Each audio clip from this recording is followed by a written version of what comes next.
Hello everyone, आज हम बात करने वाले हैं सुपरमी मूवी। कहानी की स्टार्टिंग में हमें एक ऐसे आदमी को दिखाते हैं जिसके पास ऐसी पावर होती है कि वो अपने सपनों में से कुछ भी चुरा के ला सकता है, पर जब भी वो अपने सपनों में जाता है तो उसे एक राक्षस मार देता है। मूवी की स्टार्टिंग में हमें सेंग्यू नाम का इंसान दिखाया जाता है जो कि बहुत गरीब स्क्रिप्ट राइटर होता है। वो अपनी लाइफ को जीने में बहुत स्ट्रगल कर रहा था, पर उसकी बड़ी प्रॉब्लम ये नहीं थी। उसकी सबसे बड़ी प्रॉब्लम ये थी कि जब भी वो सोता था या सोने की कोशिश करता था तो उसे सपने में हर बार एक राक्षस बहुत बुरी तरह से मार देता था, जिस वजह से सेंग्यू 6 महीने से ठीक से सो नहीं पाया था। तभी हमें सेंग्यू को सोते हुए दिखाते हैं जो कि एक मेट्रो में ट्रेवल कर रहा होता है। फिर उसके सामने वही राक्षस आ जाता है और वो सेंग्यू को मारने लगता है और उसके बाल पकड़कर उसकी पिटाई लगाता है। फिर वो मेट्रो के नीचे एक छेद करके उसके सिर को पटरी से घसीट के उसे मार देता है। तभी सेंग्यू डर के मारे उठ जाता है, जिसके बाद वह स्क्रिप्ट लिखने की कोशिश करता है लेकिन नहीं लिख पाता है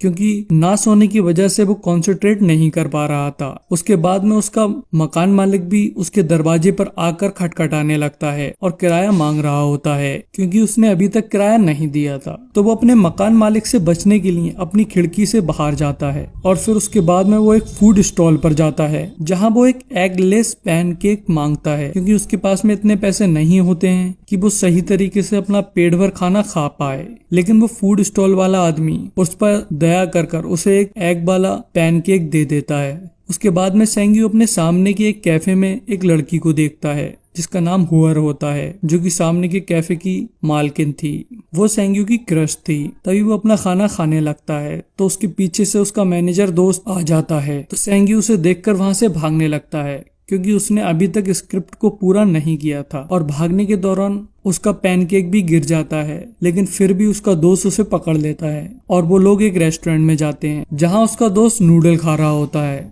और सेंग्यू वहां बैठकर देख रहा होता है। यहाँ उसका दोस्त सेंग्यू से कहता है कि अगर तुमने कॉन्ट्रैक्ट के अकॉर्डिंग स्क्रिप्ट को पूरा नहीं किया तो सेंग्यू को उनके पैसों से वापस करना पड़ जाएंगे। वो उसे 10 दिनों का टाइम देता है। हालांकि सेंग्यू उसे समझाने की कोशिश करता है कि वो अपने सपनों की वजह से कई महीनों से नहीं सो पाया है, इसलिए वो कंसंट्रेट नहीं कर पा रहा है। लेकिन उसका दोस्त उससे कहता है कि वो भी इसमें कुछ नहीं कर सकता है। कॉन्ट्रैक्ट के हिसाब से अगर उसने स्क्रिप्ट नहीं लिख के दी तो उसे कंपनी को पैसे वापस करना पड़ जाएंगे। उसके बाद में सेंग्यू छुपकर अपने अपार्टमेंट में जाता है, लेकिन वो देखता है कि उसका सारा सामान उसके रूम के बाहर होता है। इसका मतलब ये था कि उसके मकान मालिक ने उसे घर से बाहर निकाल दिया है। तो अब सेंग्यू रात बिताने के लिए एक कैफे में पहुंचता है जहां वह अपने लैपटॉप में स्क्रिप्ट लिखने की कोशिश करता है, पर उसे बहुत ज्यादा भूख लग रही थी। इस वजह से वो कॉन्सेंट्रेट नहीं कर पाता है और आखिर में उसे नींद आ जाती है और अचानक से उसके पीछे से वही शैतान राक्षस आ जाता है और उसे फिर से मारने की कोशिश करता है।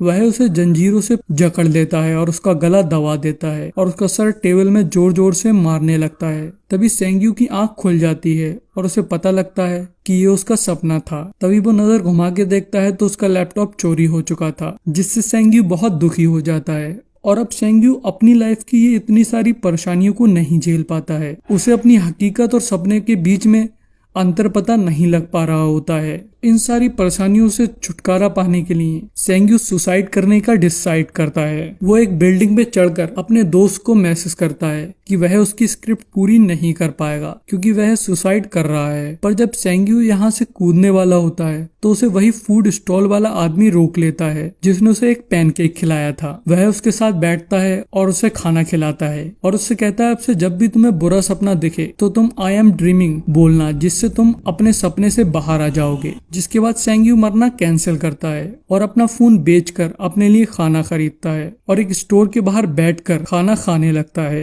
तभी उसके पास में उसकी क्रश आ जाती है जिसे देखकर वो हैरान हो जाता है। लेकिन अचानक से उसकी क्रश उसी मॉन्स्टर में बदल जाती है, जिसका मतलब था कि वह एक सपना था। वो मॉन्स्टर सेंग्यू को पकड़ता है और उसके सीने में अपनी तलवार घुसा देता है और स्टोर के अंदर फेंक देता है। तो सेंग्यू को उस फूड स्टॉल वाले आदमी की बात याद आती है तो वो कहता है, आई एम ड्रीमिंग। जैसे ही वो ये बोलता है तो वो अपने सपने से बाहर आ जाता है और वो देखता है कि उसके हाथ में उस मॉन्स्टर की तलवार होती है, जिसे देखकर वो हैरान हो जाता है क्योंकि ये तलवार उसके सपने की थी जो कि अब हकीकत में आ चुकी थी और वो एक बहुत ही यूनिक तलवार थी। तो सेंग्यू उसे बेचने के लिए एंटीक शॉप पे पहुंच जाता है जहां सभी दुकानदार उस तलवार को खरीदना चाहते थे, जिससे सेंग्यू को रियलाइज हो जाता है कि वो तलवार बहुत कीमती है। इसलिए वह एक खास एंटीक डीलर के पास में जाता है और उसे उस तलवार के 20,000 रुपए मिल जाते हैं, जिससे वो बहुत खुश हो जाता है। वो एक अच्छे रेस्टोरेंट में जाकर अच्छा सा खाना खाता है और अपने लिए एक लैपटॉप खरीदता है और एक VIP होटल में रहने लगता है। और फिर उसके बाद में वो अपने हुलिये को भी चेंज कर देता है, जिसके बाद में वो रात में नींद की गोली लेता है ताकि वो अपने सपने से और चीजों को चुरा सके। अब क्योंकि वह होटल में रुका था तो उससे सपना भी उसी होटल का आता है। वह अपने कमरे से बाहर निकलकर कॉरिडोर में घूमने लगता है और एक फ्लावर पॉट को उठाकर आई एम ड्रीमिंग कहता है, पर कुछ नहीं होता है। तो सेंग्यू पता करने के लिए आगे बढ़ता है कि तभी अचानक से वहां पर वो मॉन्स्टर उसे मारने के लिए आ जाता है और इस बार वो सेंग्यू को मारने के लिए एक कुल्हाड़ी लेकर आया होता है और सेंग्यू पर हमला कर देता है। तो उससे सेंग्यू की बहुत खतरनाक चोट लग जाती है, पर आखिर में सेंग्यू उस कुल्हाड़ी को पकड़कर आई एम ड्रीमिंग बोल देता है और फिर उसकी आंख खुल जाती है और वो कुल्हाड़ी उसके हाथ में होती है। वो उस कुल्हाड़ी को भी अपनी रियल वर्ल्ड में ले आया होता है और उसका घाव भी ठीक हो चुके होते हैं, जिसके बाद में वो तुरंत उसी दुकानदार के पास जाता है और उसे उस कुल्हाड़ी के अच्छे खासे पैसे मिल जाते हैं, जिसके बाद में वो खर्चा करने लग जाता है। सेंग्यू अब अपनी इस लाइफ से बहुत खुश होता है क्योंकि वो अपने सपने की किसी भी चीज को चुरा सकता था। इसलिए वो डिसाइड करता है कि वो अपने सपनों से ऐसे ही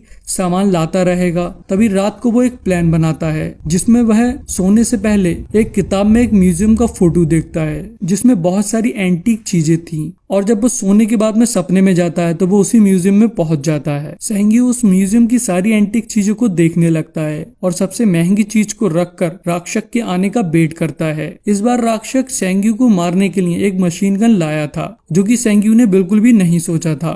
राक्षस उस पर गोलियां चलाने लगता है और सेंग्यू उससे बचने की पूरी कोशिश करता है, लेकिन आखिर में राक्षस उसे मार देता है, जिससे सेंग्यू की नींद खुल जाती है और वो अपने आप को होटल रूम में पाता है। लेकिन सेंग्यू वहां से खाली हाथ नहीं आना चाहता था, इसलिए वह जल्दी से नींद की गोली खा लेता है और वापस उस सपने में पहुंच जाता है। और इस बार वह लंबी छलांग मारकर कुछ एंटीक चीजें पकड़कर आई एम ड्रीमिंग बोलकर अपने सपने से बाहर आ जाता है। इसके बाद में वो बहुत खुश हो जाता है और उन एंटीक चीजों को बेचने के लिए एक प्रोफेशनल डीलर के पास जाता है और उसे उन एंटीक चीजों के बदले में $2 मिलियन मिलते हैं। जब वह डीलर से मिलकर बाहर आता है तो उसे उसका दोस्त टेंग्यू मिल जाता है, जो कि उससे बहुत गुस्सा होता है क्योंकि उसने अभी तक स्क्रिप्ट पूरी नहीं की थी और उसने उसके पास में सुसाइड वाला मैसेज भेजा था। तो उसे लग रहा था कि सेंग्यू मर चुका है, लेकिन ऐसा नहीं था। तभी सेंग्यू उसे अपने साथ में VIP रेस्टोरेंट में ले जाता है और उसे उसके पैसे वापस कर देता है। लेकिन टेंग्यू हैरान था कि सेंग्यू इतना अमीर कैसे हो गया, इसलिए टेंग्यू उसका राज जानने के लिए उसे बहुत पिला देता है और उसके साथ में उसके घर पर जाता है और उसे रूम में सुला देता है। फिर वो सेंग्यू की वॉलेट और चेकबुक देखता है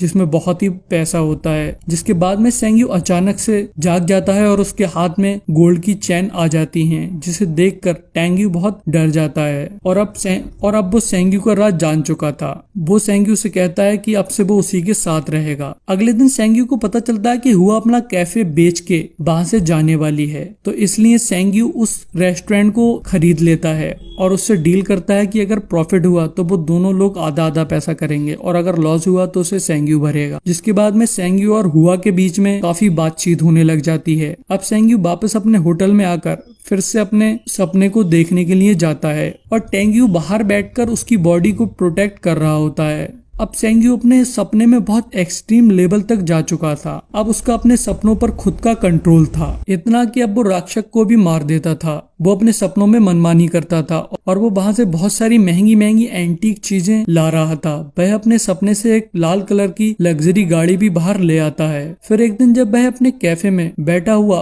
कॉफी पी रहा होता है तो उसकी नजर उसी फूड स्टॉल वाले आदमी पे पड़ती है जिसने उसे बताया था कि जब तुम सपने में हो तो आई एम ड्रीमिंग बोलना। तभी से ही वो इतना अमीर हुआ था, तो इसलिए वो एक पैसों से भरा हुआ बैग उस आदमी के पास में छोड़ देता है क्योंकि उस आदमी ने सेंग्यू के बुरे टाइम में उसे बहुत बार खाना खिलाया था। अब सेंग्यू ऐसे ही अपने सपनों की चीजों को लाता रहता है। कुछ टाइम बीतने के बाद में अजीब चीजें होने लगती हैं। वो नोटिस करता है कि आजकल वो मॉन्स्टर उसे मारने की कोशिश नहीं करता है, बल्कि वो दुखी होकर एक ही जगह बैठा रहता है। सेंग्यू उसके पास जाता है तो उसे उसके पास पे उसके कमर पर एक बेल्ट बंधी हुई दिखती है जो कि गोल्ड की होती है। है और वो बहुत एंटीक चीज होती है, इसलिए सेंग्यू उसे निकालने की कोशिश करता है। तो वो मॉन्स्टर अपनी उंगलियों से सेंग्यू के ऊपर 2 निशान बना देता है और सेंग्यू उस बेल्ट को निकाल कर अपने सपने से बाहर आ जाता है। और फिर जब वो अपने घर पर होता है तो अचानक से एक तलवार उसके चेस्ट में आकर लगती है, उसी सेम जगह पर जहाँ पर उस मॉन्स्टर ने निशान बनाए थे। फिर अगले दिन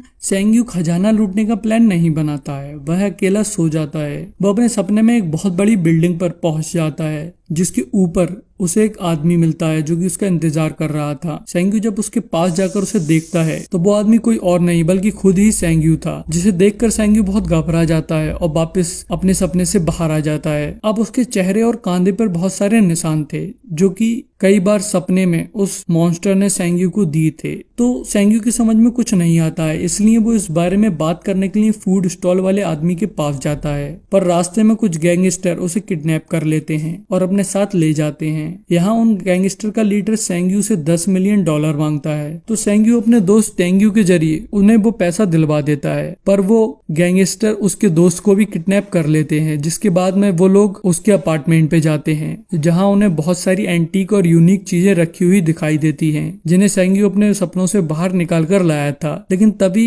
वहाँ पर हुआ भी आ जाती है जो कि सेंग्यू से मिलने आई थी और यहाँ वो गैंगस्टर हुआ को भी पकड़ लेते हैं और उसको पकड़कर उसी जगह पर ले आते हैं जहाँ पर सेंग्यू और टेंग्यू होते हैं। उस गैंग का लीडर उन लोगों को मारने को कहता है। तभी सेंग्यू और उसका दोस्त होश में आ जाते हैं और वो उन सबसे लड़ने लगते हैं। सेंग्यू जब उन लोगों से लड़ रहा होता है तो वो लोग उसके चाकू मार देते हैं। फिर सेंग्यू उनसे बचकर ऊपर वाले फ्लोर पर आ जाता है, लेकिन यहाँ पर भी वो लोग उसे पकड़ लेते हैं और तभी वो लोग सेंग्यू को फिर से मारने लगते हैं, जिससे सेंग्यू बेहोश हो जाता है। वो अपने सपने में पहुंच जाता है जहाँ उसे अपने सपने में एक चमकती हुई दीवार दिखाई देती है। जब वह दीवार को छूता है तो उसे वही इंसिडेंट दिखाई देता है जब पहली बार सपने में उस मॉन्स्टर ने उसके तलवार मारी थी और वो तलवार को बाहर ले आया था। लेकिन उस इंसिडेंट में सेंग्यू मर चुका था, वहाँ एम्बुलेंस उसकी बॉडी को ले जा रही थी। सेंग्यू अपने सपने से बाहर निकलने के लिए आई एम ड्रीमिंग कहता है, पर इस बार उससे कुछ नहीं होता है बल्कि उसका शरीर एक मॉन्स्टर में बदलने लग जाता है और वो वही मॉन्स्टर बन जाता है जो कि उसे सपने में मारा करता था। के बाद में उसके हाथों में एक तलवार आ जाती है और वो उस तलवार से उस दीवार को तोड़ देता है। फिर जब वो दीवार को तोड़ता है तो वह उसी जगह पर पहुंच जाता है जहां सेंग्यू और हुआ थी। अब राक्षस बना हुआ सेंग्यू उन सारे गैंगस्टर को मार देता है क्योंकि उसके पास में मशीन गन थी और मशीन गन से गोली चलाते टाइम हुआ के भी गोली लग जाती है और वह मर जाती है। फिर आखिर में वो सेंग्यू को भी मार देता है। उसके बाद में सेंग्यू के पास जितनी भी एंटीक चीजें थी उसके अपार्टमेंट में वो सारी की सारी गायब होने लगती हैं और अमीर लोगों के पास में भी जो उसके कलेक्शन थे वो सब भी गायब हो जाते हैं। जब सेंग्यू जागता है तो वही उसी स्टोर पे बैठा होता है जहाँ पर हुआ काम किया करती थी, जिससे उसे समझ आ जाता है जो अभी उसने देखा वह एक बहुत लंबा सपना था। तभी हुआ उसके पास आती है, वो उस पर दया करके उसे खाना खिलाती है पढ़ी और वो उसे बताती है कि उसने उसकी लिखी हुई स्क्रिप्ट पढ़ी थी जो कि बहुत अच्छी थी, वो चाहे तो उसे काफी अच्छे प्राइस में बेच सकता है। और हुआ अपने रेस्टोरेंट में उसे काम करने के लिए एक जॉब भी दे देती है,